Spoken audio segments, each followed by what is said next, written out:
오늘부터 서울, 인천, 경기 세 곳에서 광역버스 입석이 전면 금지가 됐습니다. 예. 입석이 적발되면요, 해당 버스 업체는 운행 일부 정지 조치를 받게 됩니다. 안전을 위해 부득이한 조치라는 게 정부 입장인데 시민들은 어쩔 수 없이 서서라도 가야 하는 시민 마음을 너무 모르는 거 아니냐, 탁상 행정이다, 이런 반발도 많이 있었죠. 하지만 오늘부터 시행이 됐고요. 대안으로 버스 수 늘리고 배차 간격도 줄여서 시행을 하겠다, 이런 입장을 밝혔는데 지금 현장 상황은 어떨까요? 오늘 입석 금지 첫날 현장을 잠깐 연결을 하고 가겠습니다.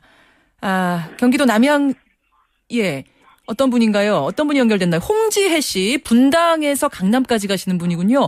홍지혜 씨 나와 계십니까? 네. 지금 어디 계세요? 지금 강남역이요. 강남역. 그럼 거의 분당에서 강남까지 도착을 하신 거군요. 네. 예, 목소리가 많이 지쳐 계세요. 오늘 상황이 어땠던 겁니까?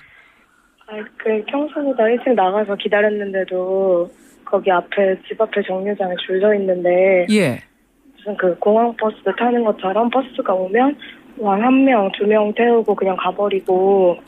그 다음에 출근 시간 가까워지니까 아예 멈추지 않고 가버리더라고요. 그래가지고 그냥 지하철 타고 왔거든요. 그 몇 대나 놓치셨어요, 그러면? 아침에 2대예요. 아침에 2대 놓치고 그 2대 놓친 시간이 그러니까 몇 분이나 보내신 거예요? 버스 정류장 도착한 후로부터?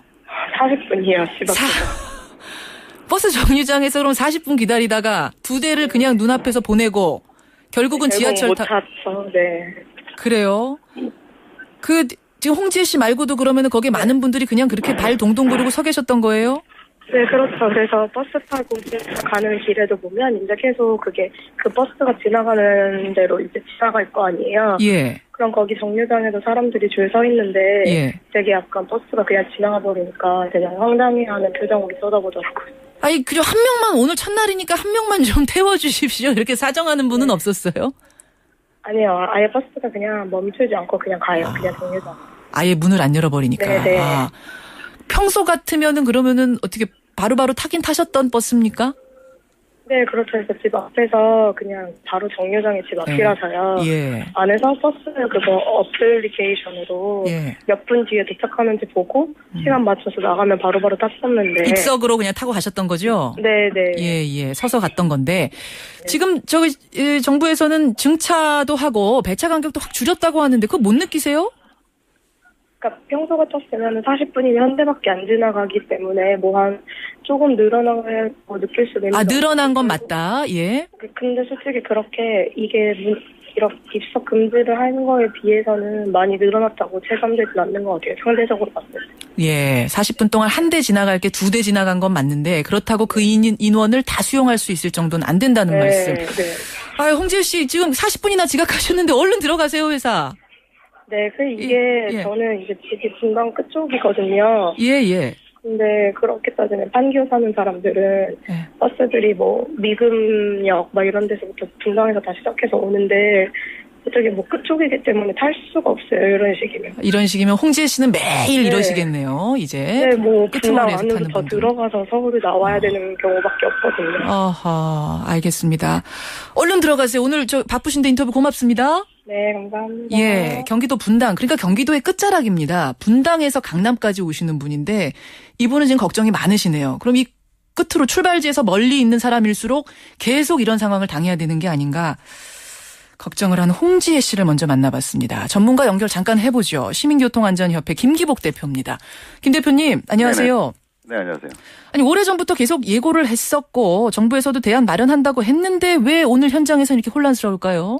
네, 아무리 준비를 한다고 해도 언론 발표일 뿐이지 현장 사정하고는 전혀 다른 거죠. 그러니까 예측을 해서 이런 혼란이 예상된다라는 그런 지적이 계속 됐었음에도 불구하고 여기에 대한 대책이 부실했던 거죠. 그러니까 짧은 기간 동안에 무리하게 이렇게 입석 금지 제도를 시행한 그 자체가 오늘의 결과를 낳는 것이고요.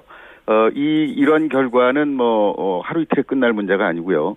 입석 금지 제도가 정착될 때까지 상당 기간 이런 혼란과 불편이 계속될 것으로 이렇게 전망이 됩니다. 전세버스 222대 투입한다고 그랬는데 그럼 꽤 많은 양은 아닌가요? 네, 많은 양도 아니고요. 뭐 실제 이래 보니까 뭐 222대도 아니고 188대 투입했다고 해요. 아, 그래요? 네, 그러니까 이 대수도 줄어든 거고요. 이 대수도 정확하게 믿을 수가 없습니다, 사실.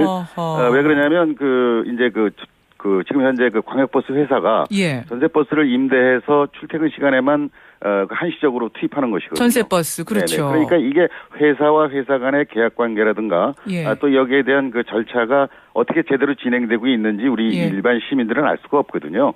예, 그러다 보니까 이제 이런 문제고 아시는 것처럼 이제 광역버스 같은 경우에는 시점에서 이제 출발하면은 예. 종점까지 가는 동안에 대개 한 5개 내지 5개 정도의 이제 버스 정류장에 서게 되는데 그렇죠. 입석 금지 때문에 시점에서 다 좌석이 차버리니까 예. 그 시작하는 점에서. 앞에 있는 정류장에서 기다리는 승객들은 이제 탈 수가 없는 거죠. 계속 밀려나가는 거죠. 네. 그런데 안전을 위해서 입석 금지한다는 그 자체 취지가 나쁜 건 아니거든요. 아, 그렇죠. 이건 바람직하거든요. 다만 이제 대안이 문제인데. 그렇습니다. 그럼 어떻게 해야 될 거라고 보세요? 예, 물론 이제 그 입석 금지해야 됩니다. 예. 왜냐하면 광역버스를 도입하는 취지라든가 또 고속도로를 운행하는 버스가 안전띠나 좌석을 이거 안 내고 운행한다는 건 있을 수 없는 일이거든요. 예. 그래서 입석 금지는 반드시 해야 되는데 문제는 시간을 가지고 이렇게 예상되는 부작용, 문제점, 불편한 점을 완벽하게 개선을 한 뒤에 시행을 해야 되는데 지금 말입니다. 잠깐만 질문 드릴게요. 네네. 이 돈이 들어가는 문제잖아요. 버스 그렇습니다. 늘리고 뭐 배차 간격 줄이고 이 돈은 어디서 나오죠?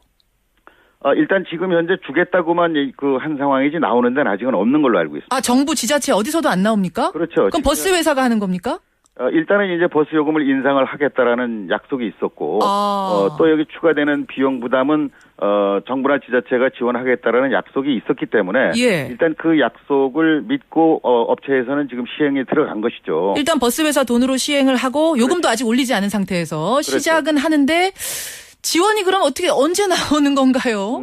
그것도 지금 아직 확실한 게 아니고요. 버스 요금도 얼마를 올려줄지가 아직 결정된 사항이 아닙니다. 그래서 지금 현재 이와 같은 그 대책이 지속될지도 상당히 의문스러워요. 그래요. 그래서 이제 이런 점들이 좀 이제 우리 이용 시민들의 불편 겪는 것 못지않게 앞으로 어떤 그 제도 정착의 불확실성 때문에 더 큰 문제가 되는 것이죠. 그래서 근본적으로 좀 이 문제를 좀 꼼꼼히 좀 생각을 했어야 되는데 정부에서 너무 실적 유지에 뭐 세월호 사고 알겠습니다. 이후에 뭐 이렇게 안전 문제가 나오니까 뭔가 이걸 빨리 해야 되겠다라는 조급증이 걸린 게 아닌가 이런 조급증 이런 때문에 이런 거예요. 문제를 이제 초래하는데요. 앞으로도 이렇게 하면 안 됩니다. 이게 안전 정책이라는 것이 오늘 하루 안전하다고 내일이 안전할 수 있는 건 아니거든요. 그렇죠.